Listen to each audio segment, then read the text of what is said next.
Hoje eu vou estar falando sobre as três preciosidades da vida. Tem uma história que marca a vida cristã, que é a história sobre a peregrinação do povo de Israel no deserto. Deus chama o povo de Israel para sair da escravidão rumo a uma terra prometida. Então Deus chama Moisés para ser esse instrumento de bênção, esse instrumento de libertação do povo, e o capacita, né? E dá ele todas as ferramentas para que ele possa ir até Faraó e solicitar a Faraó que pudesse liberar o povo de Deus para que pudesse adorar. E quando você lê essa história, é uma história muito interessante, né, do povo de Israel no deserto, que você vê o agir de Deus, você vê como que a murmuração do homem atrapalha, né, o agir de Deus. Você vê como que o coração de Faraó se endureceu em relação às coisas de Deus, aquilo que se relacionava com Deus. E Romanos 11:36, pois dele, por ele e para ele são todas as coisas.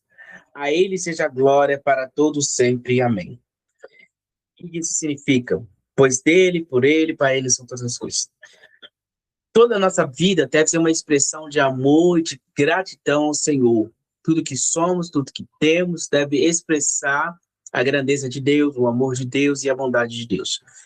Então, a minha vida deve exalar o bom perfume de Cristo. A minha vida deve exalar aquilo que Cristo é. As pessoas precisam sentir em minha vida quem Cristo é. Quando você lê, então, a história do povo da peregrinação no deserto, você vê que, por diversas vezes, Moisés teve de negociar com o faraó. Porque Faraó, ele, que é a representação do diabo, muitas vezes não queria deixar o povo ir, não queria deixar o povo ser liberto, não queria deixar o povo experimentar a novidade que há em Cristo, a novidade que há em servir a Deus. E aí é dentro dessa história que nós vemos o seguinte, que durante toda a nossa vivência como cristão, muitas vezes o inimigo vai se opor o chamado de Deus para a nossa vida. O inimigo muitas vezes ele vai se levantar para impedir o agir de Deus em nossa vida.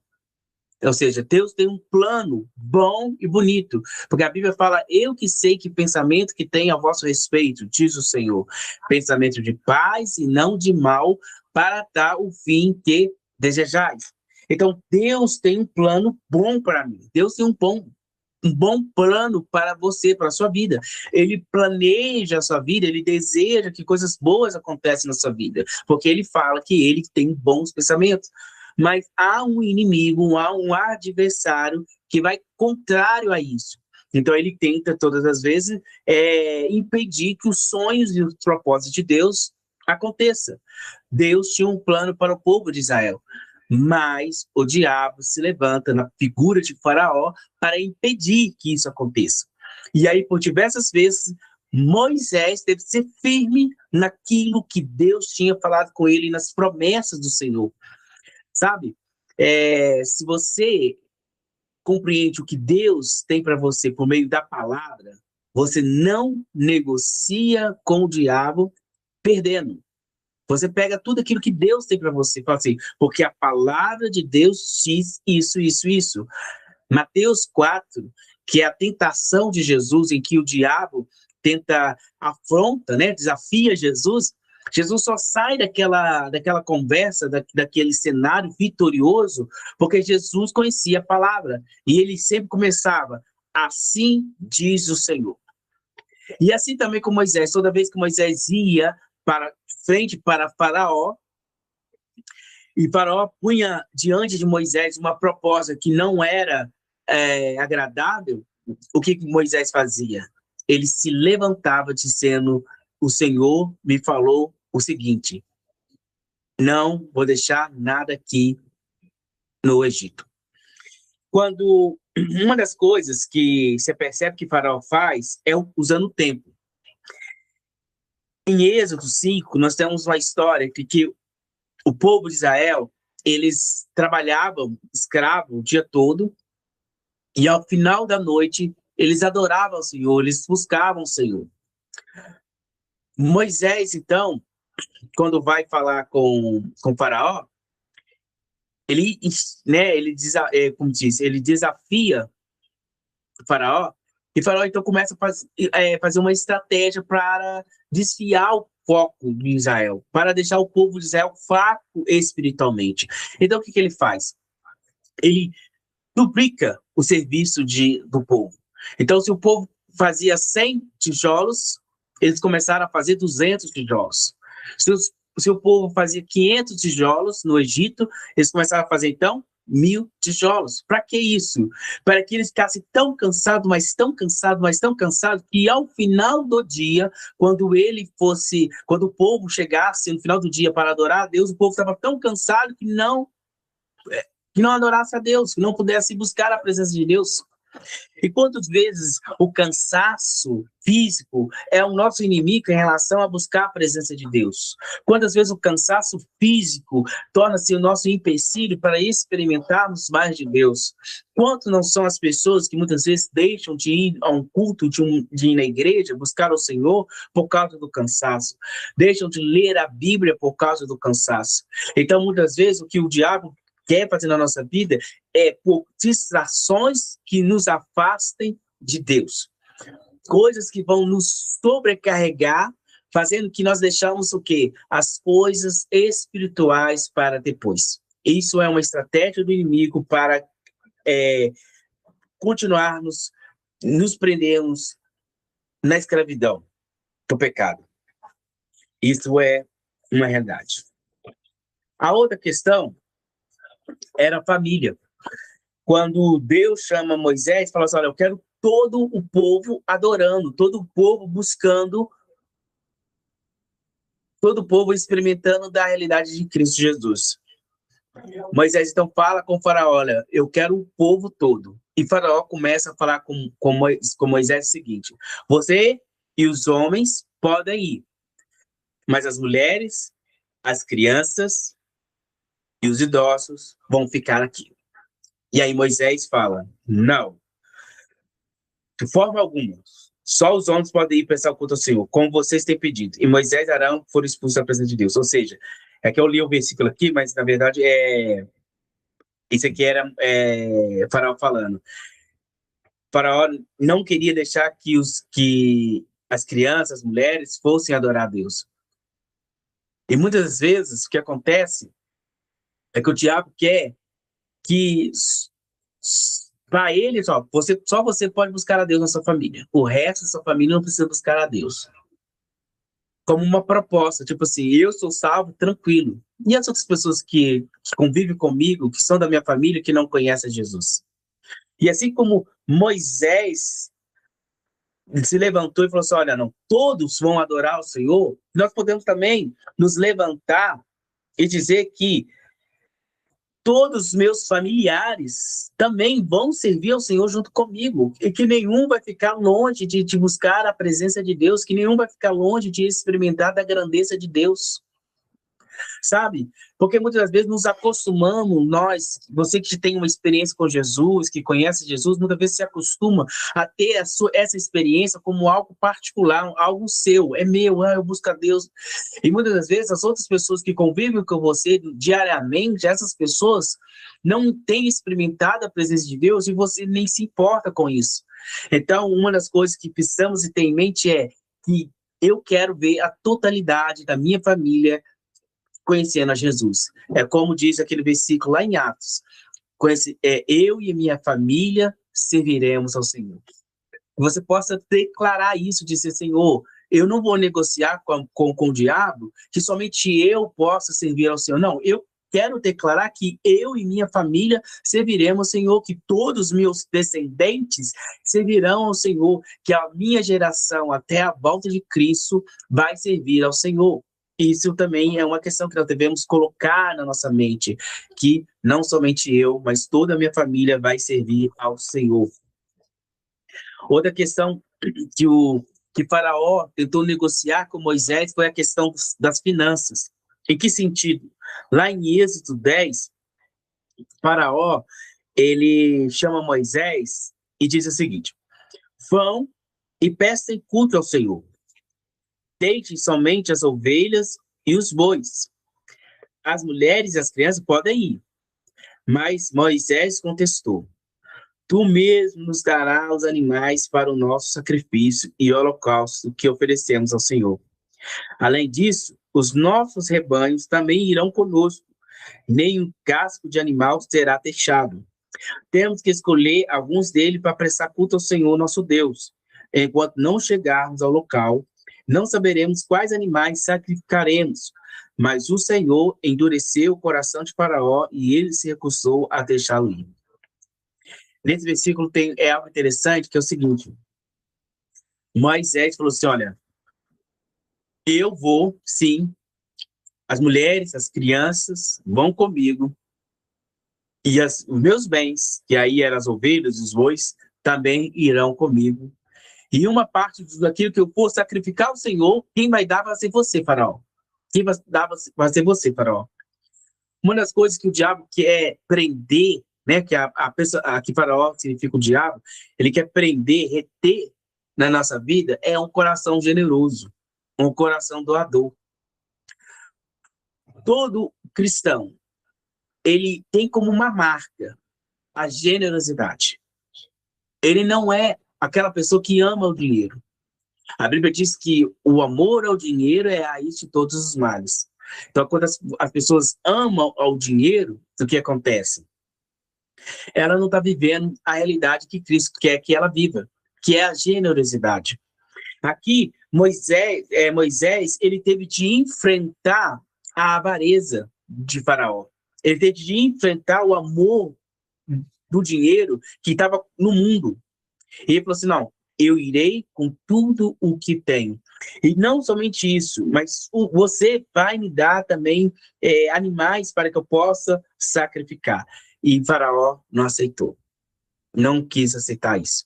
Porque o inimigo, ele não está satisfeito com a sua generosidade, com o seu doar, com o seu ofertar, com o seu ajudar o próximo, com honrar o Senhor com os seus bens, que a Bíblia diz, né? Honra o Senhor com os seus bens.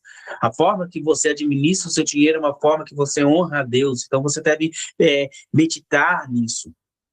E sobre todas essas questões, a mensagem que fica bem forte aos nossos corações no dia de hoje é que a todo momento o inimigo quer negociar com você.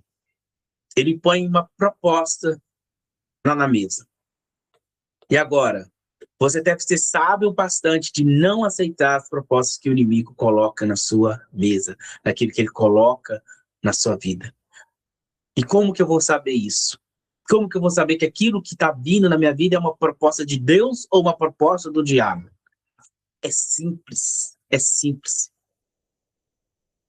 A Bíblia nos ensina o desejo e a vontade de Deus para nós. Então, toda vez que eu sei qual é o desejo e a vontade de Deus para a minha vida, logo, se vier algo contrário a isso, eu não preciso aceitar. Que você hoje, nessa noite, você possa dizer, Senhor, que as propostas do inimigo, a proposta do diabo para a minha vida, eu não venho a aceitar, mas que eu possa simplesmente aceitar aquilo que o Senhor tem para mim. É como a história do filho pródigo, né? Essa história é linda, maravilhosa. Mas quando o filho vai até o pai e decide, ó, pai, eu vou sair de casa, tá? Metade dos meus bens, e eu vou viver a minha vida. Aquilo que aquele filho pródigo estava fazendo era aceitar uma proposta do inimigo. Uma proposta de ficar longe da presença do pai. E se nós hoje nos aproximarmos dos nossos corações diante do Senhor, nós vamos entender o propósito de Deus para nossas vidas, o chamado de Deus para a nossa vida, o que o Senhor deseja que sejamos, o que o Senhor deseja que façamos. E aí o inimigo vai vir com opressões, assim como ele veio com o povo de Israel. Vou encher vocês de trabalho, então o diabo muitas vezes vem nos sobrecarregando, né, trazendo várias pressões, porque ele sabe que se deixar você cansado, se você deixar você preocupado, se deixar você de tantas formas contrárias à vontade de Deus, você vai deixar de buscar a direção de Deus, então ele vai lá e te atribula, né, põe muitas coisas, muitos problemas para que você não tenha tempo para adorar a Deus, buscar a Deus. Muitas das vezes ele vai falar assim, olha, acostume com ser salvo só você mesmo e deixe seu marido, sua esposa, seus irmãos, suas irmãs sem longe da salvação. Não ore pela salvação deles, não fale de Jesus para eles. E outras vezes ele vai tentar-nos a não sermos generosos para com o próximo, a deixar nossas finanças, nossas riquezas a serviço do diabo e não a serviço do reino de Deus, a investir em coisas que não satisfaz, e em vez de investir naquilo que traz alegria, que traz paz e bondade. Que você possa hoje parar e pensar quantas vezes eu tenho negociado errado com o diabo. Quantas vezes eu tenho negociado errado. É interessante. Isso aqui, quando eu fui para o Rio de Janeiro, nós estávamos recebendo um pastor da Colômbia, e aí nós falávamos com o pastor o seguinte, ó, se você quiser saber um preço de alguma coisa, você fala com a gente, que nós perguntamos o preço, a pessoa saber que você é estrangeiro, vai te cobrar mais. E quando eu fui agora lá em Moçambique, as pessoas fizeram a mesma coisa comigo. Ó, nós vamos agora na feira, vocês olham o que vocês querem, fala com a gente, nós vamos negociar o preço. Aí chegava lá, a pessoa falava, R$200, quanto ser, R$200, isso. Aí a pessoa, não, aí aquilo que era R$200 acaba virando R$100, R$50, R$80, ou seja, cai até pela metade o preço, porque a pessoa estava negociando. E quando nós estamos negociando com o diabo, vamos assim dizer, negociando com o diabo, nós temos que ter a mentalidade, nada de lucro para o diabo. O diabo não pode obter de você lucro nenhum. O diabo não pode obter de você vantagem nenhuma. Ele não pode ver você como uma marionete, ele não pode ver você como uma pessoa que ele pode pisar, não. Porque você é filho de Deus. Então, quando eu falo de negociar com o diabo, é você não aceitar nada que vem dele. E aceitar apenas aquilo que Deus tem para você. Não aceitar nenhuma palavra que vem do inimigo, do diabo para você. Mas somente aceitar aquilo que vem de Deus. Se Moisés fosse negociar com Faraó, aceitando as propostas de Faraó, o povo de Israel não ia experimentar a libertação no Egito. Eles talvez até hoje estariam continuando escravos no Egito. Porque a intenção de Faraó era manter aquele povo escravo. Era manter aquelas pessoas aprisionadas. E o interesse do inimigo, do diabo na nossa vida sempre vai ser a escravidão do pecado, a escravidão da nossa mente, nos subjugar, nos oprimir. A Bíblia diz que o diabo tem para matar, roubar e destruir. A Bíblia diz que há jugos que são do diabo, jugos que não são de Deus. Que nessa noite você possa reconhecer as propostas do inimigo e também reconhecer aquilo que Deus tem planejado para você. Quando o povo estava escravo, Deus estava planejando para o povo a libertação. Quando o povo estava com uma proposta de deixar as ovelhas, os bois, Deus estava, não, leva os bois, as ovelhas, leva também oferta de Faraó.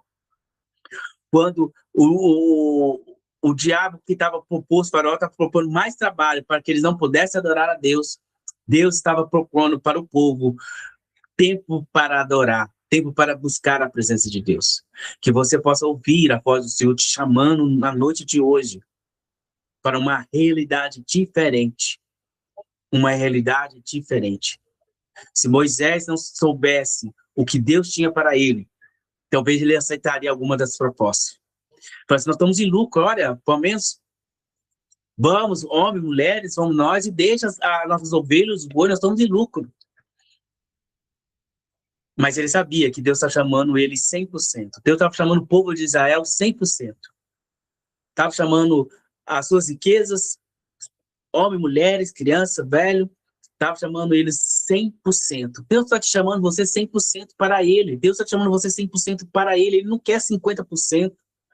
Então, a negociação é o seguinte, é 100% para Deus, e nenhum por cento para o diabo. Deus quer 100% da sua vida, 100% da sua alma, do seu espírito, da sua mente para ele, e não somente 1%, 10%, 20%, é 100% para o Senhor. Amém? Então, nós vamos orar agora, pedir a Deus para nos abençoar e derramar a graça dele sobre nós, e que possamos reconhecer a vontade de Deus na nossa vida. Senhor Deus,